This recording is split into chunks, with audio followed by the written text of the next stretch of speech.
Hebreus capítulo 1, versículo 14, diz assim que os anjos, estes espíritos criados por Deus, foram criados para que eles nos servissem. São espíritos que Deus usa para o nosso bem. Mas a Bíblia Sagrada fala também que alguns desses anjos se rebelaram contra Deus, e nós os chamamos de anjos caídos. A Bíblia Sagrada os chama de espíritos imundos, espíritos das trevas, demônios, diabos. A Bíblia Sagrada fala de Satanás.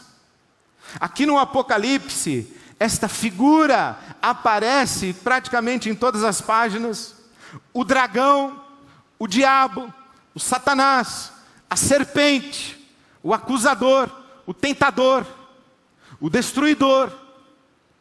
Essa serpente que está no jardim com o primeiro casal, essa serpente que está com Jesus no deserto, quando Jesus está sendo tentado, este ser, um demônio, um diabo, um espírito mau, não é o lado mau do ser humano, não é o lado sombrio do ser humano, não é uma energia negativa apenas, é um ser, ou são seres conscientes, inteligentes, com determinação, com vontade, com arbítrio, com propósitos, com intencionalidade. A força da gravidade não tem inteligência, não tem propósito. A força da gravidade, ela não raciocina dizendo: uma criancinha está caindo no chão, eu não vou funcionar nessa situação, vou deixar que ela fique flutuando até a mamãe pegá-la no colo. Não, a força da gravidade não raciocina. Não é força. Nós estamos falando o que a Bíblia Sagrada fala, de seres espirituais, agentes da maldade, e que agem de maneira consciente. Aqui no Apocalipse 20, o diabo, Satanás, a serpente, as bestas. Eu interpreto a Bíblia como uma descrição da realidade, em linguagem mítica, mas não está falando de mitos. Para mim, o diabo não é um mito, é um ser. Para mim, na minha crença, na minha convicção, os espíritos maus não são mitos e nem figura de linguagem. Podem ser descritos em linguagem mítica, mas eles são seres espirituais da maldade. As páginas da Bíblia estão cheias da ação destes seres, tanto os anjos que nos fazem o bem, quanto os demônios que tentam fazer o mal contra nós. É sobre isso que fala o Apocalipse. Eu creio. Ed, vamos dizer que você acredita no diabo. Eu falei, acredito. Não acredito nele, acredito que ele existe. Você acredita em demônios? Acredita. Você acredita mesmo que eles agem, que eles fazem coisas por aí? Acredita. Eles estão soltos por aí. O meu mundo é povoado por seres humanos, animais e seres espirituais que a Bíblia Sagrada chama de anjos e anjos caídos. Deus criou Lúcifer, Lúcifer criou o diabo. Quem criou o homem mau? O homem. Deus criou o homem. Quem criou o homem mau foi o homem. É isso que a Bíblia fala de arbítrio. No exercício do nosso arbítrio, da nossa capacidade ou possibilidade de escolha, nós escolhemos nos submeter a Deus ou rivalizar com Ele. Nós escolhemos obedecê-lo e nos submetermos ao seu governo, ao seu reinado, a Jesus, o Senhor dos Senhores e o Rei dos Reis, ou construirmos o nosso próprio reino, o nosso reinado, e nos assentarmos no trono, fazendo do nosso próprio eu o Senhor de tudo. É isso que a Bíblia está ensinando. Como atuam esses seres? A tradição cristã, nos últimos praticamente 2000 anos, diz que esses seres atuam pelo menos de 3 maneiras. A primeira, tentação. Tentação é indução, sugestão, impulso.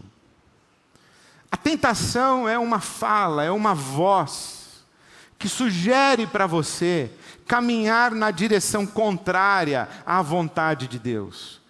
A tentação é essa voz com quem você conversa e que não é a voz da sua consciência, não é a voz do Espírito Santo de Deus, pode ser a voz de um desses espíritos malignos, imundos, desses demônios, desses diabos. A Bíblia Sagrada conta essas situações. Por exemplo, a mais conhecida é quando Jesus está sendo tentado. Ele está no deserto, 40 dias de jejum, ele tem fome, então aparece a serpente, a mesma serpente que estava no jardim com o primeiro casal, Adão e Eva. Essa serpente fala para Jesus: está com fome? Transforme pedras em pães. Você quer ser adorado? Faça um espetáculo público, atire-se do alto do pináculo e os anjos de Deus recolherão você nos braços. Você quer governar todas as nações? Simples, basta você se ajoelhar diante de mim e eu te dou todas as nações. A resposta de Jesus foi: nem só de pão vive o homem, mas de toda palavra que procede da boca de Deus. E o meu Pai acabou de dar uma palavra para mim e ele disse: eu sou o filho amado em quem ele tem prazer. Jesus responde: não tentarás o Senhor teu Deus. Jesus responde: somente a Deus adorarás e somente a Ele servirás. Então diz a Bíblia Sagrada que Satanás saiu. Por exemplo, quando Jesus está conversando com Pedro, o apóstolo. Jesus está conversando com o apóstolo Pedro, na verdade, conversando com os seus discípulos, e ele diz: eu vou para Jerusalém, vou ser preso, vou morrer. E Pedro diz assim: não, Jesus, pare com essa conversa de morte, não fale essas coisas. E Jesus responde: para trás de mim, Satanás. Ora, o que Jesus está percebendo é que na boca de Pedro fala uma voz que não é a voz de Pedro. Quando, por exemplo, o casal Ananias e Safira foi dar uma oferta na igreja, um dízimo. Dízimo é a 10ª parte. Eles combinaram entre eles: nós vendemos um terreno por 1 milhão, vamos dar na igreja lá um dízimo, 100 pau. Aí um falou: mas 100 pau assim é muito, né? Vamos falar que a gente vendeu o terreno por 500, a gente dá 50. Combinado? Combinado. Quando eles chegam diante de Pedro, que já havia aprendido a discernir vozes, Pedro diz assim: por que vocês permitiram que o diabo enchesse o coração de vocês para vocês mentirem contra Deus? O que Pedro estava dizendo é que enquanto Ananias e Safira estavam conversando, tinha uma outra voz falando no meio deles. Pedro sabia, mas Ananias e Safira não conseguiram saber e não perceberam. Tentação, sugestão: faça isso, deixa de ser bobo, deixa de ser boba. Vai, é agora ou nunca. Todo mundo faz, você também tem direito. Na sua situação qualquer um faria. Vozes, cuidado com as vozes. A palavra de Deus diz que precisamos ter discernimento de espíritos, porque essas vozes falam e querem nos induzir ao mal. A segunda maneira como a Bíblia Sagrada descreve que esses espíritos maus atuam é chamada de opressão. A tentação é os espíritos sugerindo. A opressão é os espíritos criando um ambiente ao nosso redor que nos traz sofrimento, nos traz angústia, nos traz medo, nos traz ansiedade, nos traz dúvidas a respeito do amor de Deus. A gente fala assim que o ambiente está carregado. que essa pessoa está carregada. Ao mesmo tempo que a gente fala assim, essa pessoa, ela traz uma paz quando chega. Eu gosto de estar com essa pessoa, ela me traz uma paz. E outras pessoas parece que nos trazem uma angústia. Algumas pessoas, inclusive, nos dão nojo, opressão. A Bíblia Sagrada diz em Atos capítulo 10, versículo 38, que Jesus curou muitos doentes e libertou muitas pessoas que viviam oprimidas pelo diabo. Opressão. Você não imagina que um ambiente de discórdia nos relacionamentos tem uma presença que não está sendo percebida? O marido diz A, a esposa entende B.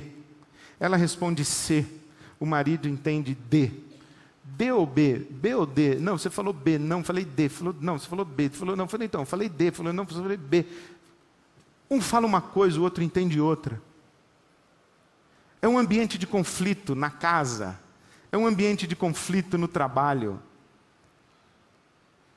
Pessoas enfermas. Pessoas que estão enfermas por causa de uma opressão de um espírito maligno. Os modernos dizem psicossomático. Já fui no médico, fiz todos os exames. O médico falou para mim que eu não tenho nada, que é coisa da minha cabeça. Isso aí é psicossomático. É coisa da sua psique que está afetando o seu soma, o seu corpo, a sua carne. Isso é uma doença que está na sua cabeça, não está no seu corpo. É psicossomática. Pessoas com medos, ansiedades, angústias. Síndrome do pânico, depressão, melancolia. Vai fazer terapia, procura um psicólogo, procura um psiquiatra. Vai ser medicado. Verdade, na maioria esmagadora das situações. Presente, Ed Renekiewicz, dia 5 de outubro, eu tenho consulta com o meu psiquiatra. Eu vou ao psiquiatra. Eu tomo remédio.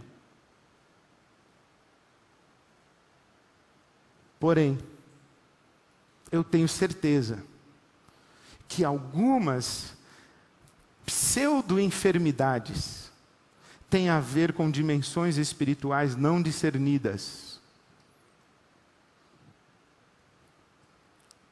Opressão. E a Bíblia diz que isso existe.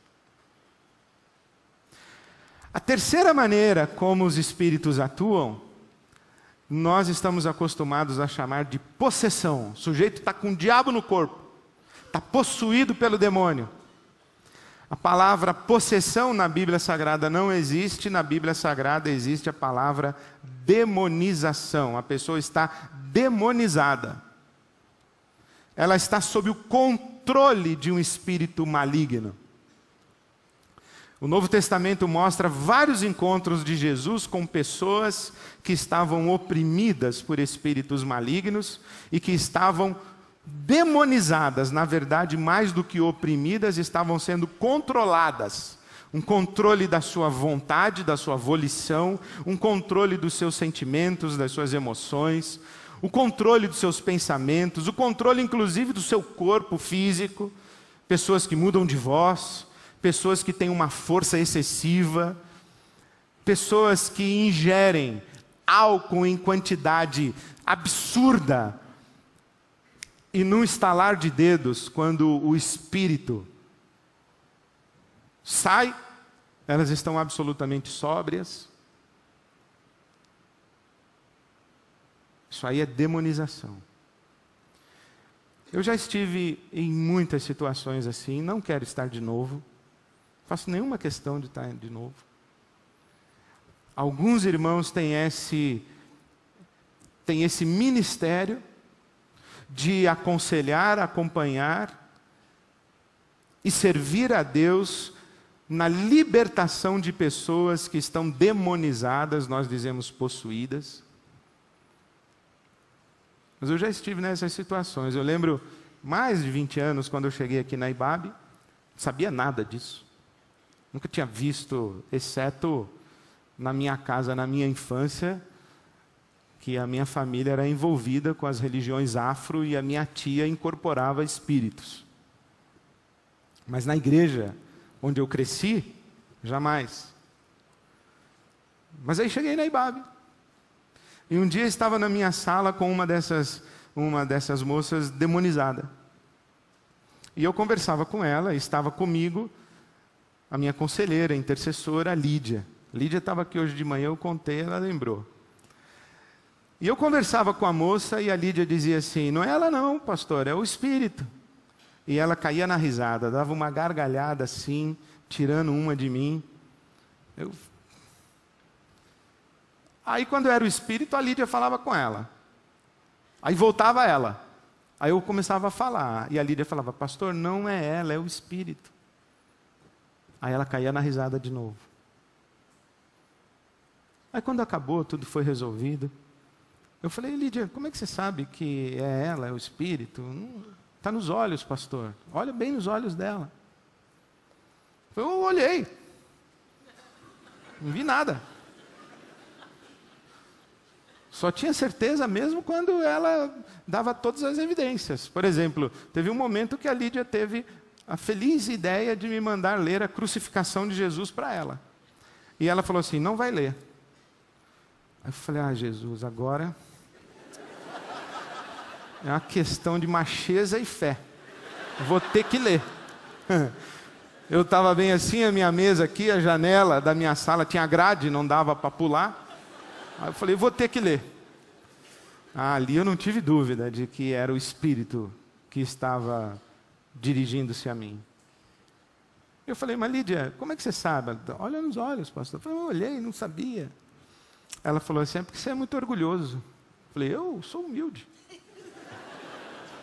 Não, você é muito orgulhoso. Você tem um rei na barriga. Você se acha muito inteligente, esclarecido. Você não acredita nessas coisas. Você queria mandar para terapeuta, né?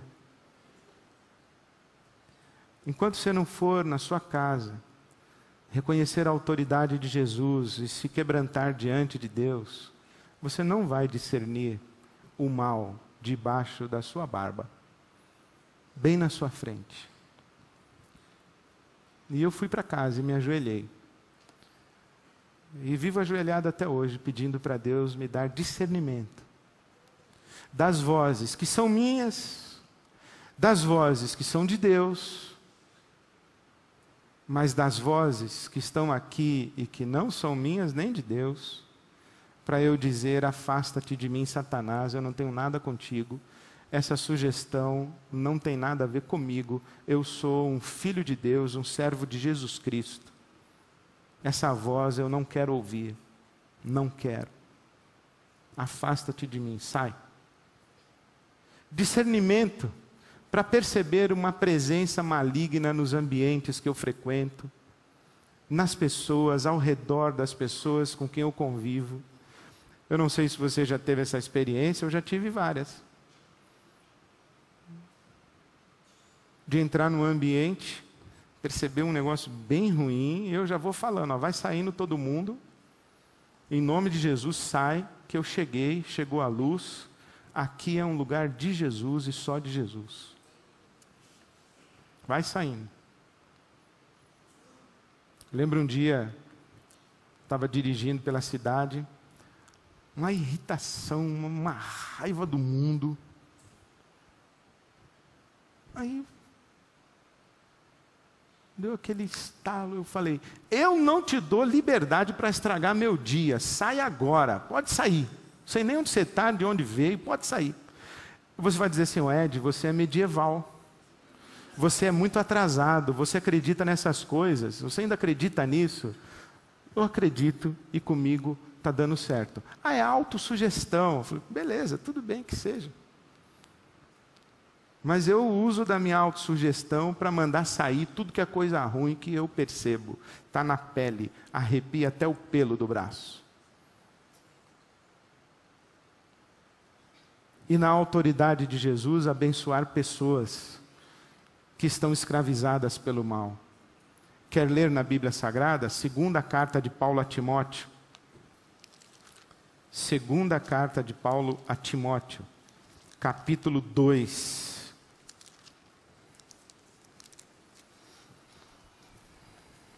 Versículo 24. Ao servo do Senhor não convém contender, não convém brigar, mas sim ser amável para com todos, apto para ensinar, paciente. Deve corrigir com mansidão os que se lhe opõem, na esperança de que Deus lhes conceda o arrependimento, levando-os ao conhecimento da verdade, para que assim voltem à lucidez e à sobriedade e escapem da armadilha do diabo que os aprisionou para fazerem a sua vontade.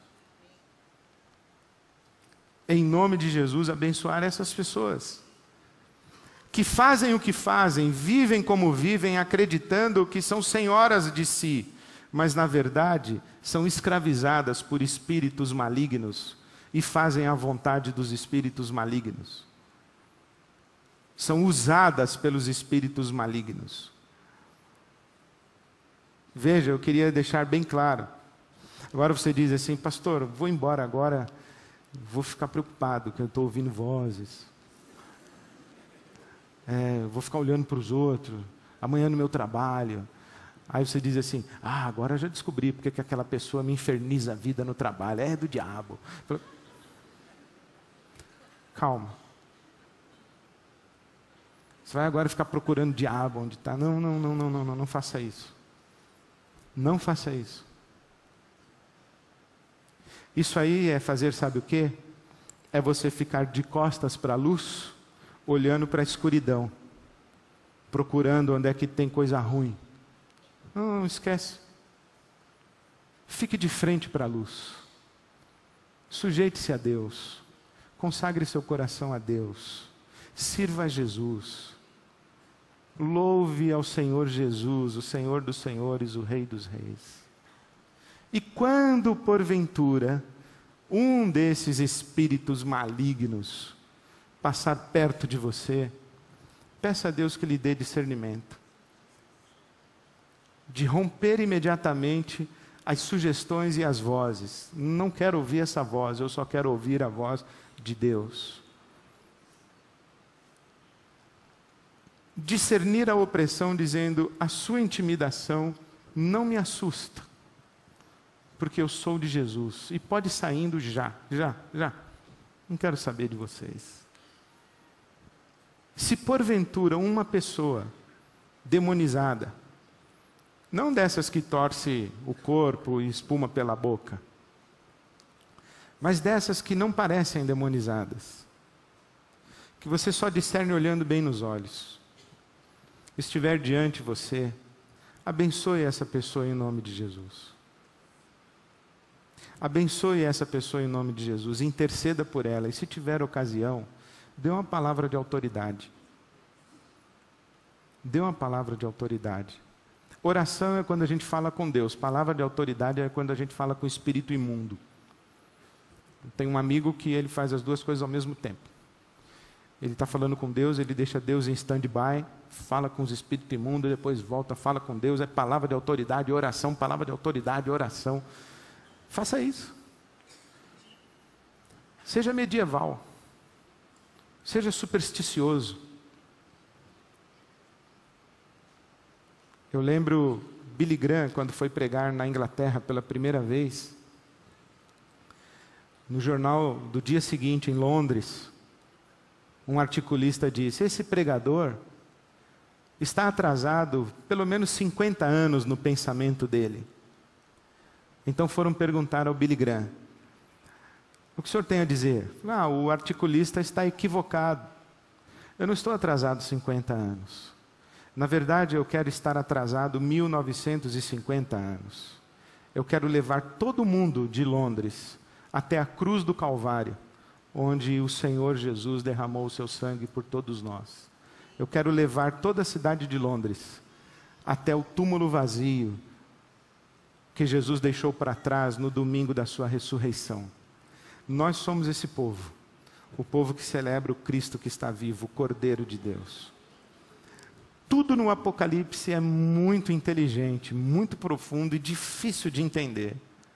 Mas o Apocalipse deixa muito claro que por trás de tudo que é difícil de entender, existe uma presença maligna, tentando produzir o mal contra todos nós. E nós somos o povo da resistência em nome de Jesus. Nós estamos aqui para dizer: Criador do universo, soberano de todas as nações, vimos louvar e engrandecer o teu nome. É isso que nós fazemos hoje, amanhã, depois de amanhã, depois de amanhã, vivendo de frente para a luz, exaltando aquele único que é digno da nossa adoração. Faça isso, esse é o caminho de vida para a sua vida. Que Deus te abençoe.